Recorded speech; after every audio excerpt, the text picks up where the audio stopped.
My name is Max Guy, and I am an artist based in Chicago. I'm going to tell you about Free White and 21, a video by Howardena Pindell.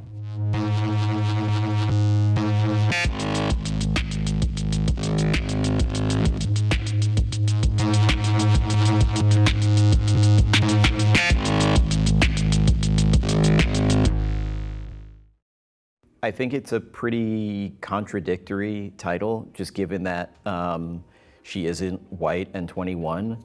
But I think it's a pretty, for lack of a better term, it's like a pretty punk title. It begins with two profile shots of the artist and a sort of alter ego that she dresses up as. The rest of the video is Howardena, a black woman with an afro, and she's describing experiences that she's had in school and other institutional spaces pertaining to racism and bigotry against her.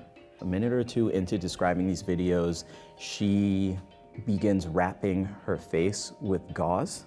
I've interpreted it as a way of kind of expressing the psychic trauma, the kind of head trauma that is sort of unexpressed in other ways. And this kind of precedes, the words that we have now for this experience, microaggression, other terminology that's just been invented. Howardena's video is perhaps the first time I've seen these experiences expressed on camera as something voluntary.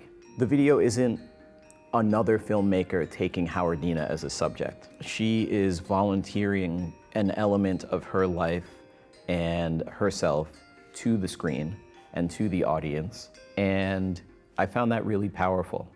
I see her doing that in perhaps the most direct sense of just vocalizing her experiences. I think that led the way for a lot of artists, myself included, to just be able to reflect on the conditions of their life. Despite 40 years passing, a lot of the experiences that Pindell is describing are still taking place. There's still interactions that, as Pindell has kind of presented to us, feel cartoonish, actually. Feel pretty absurd to still be happening.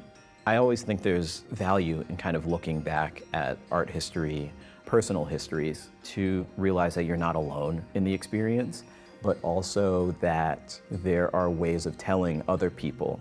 I think artists have the responsibility to be true to themselves and probably also to present that truth to others.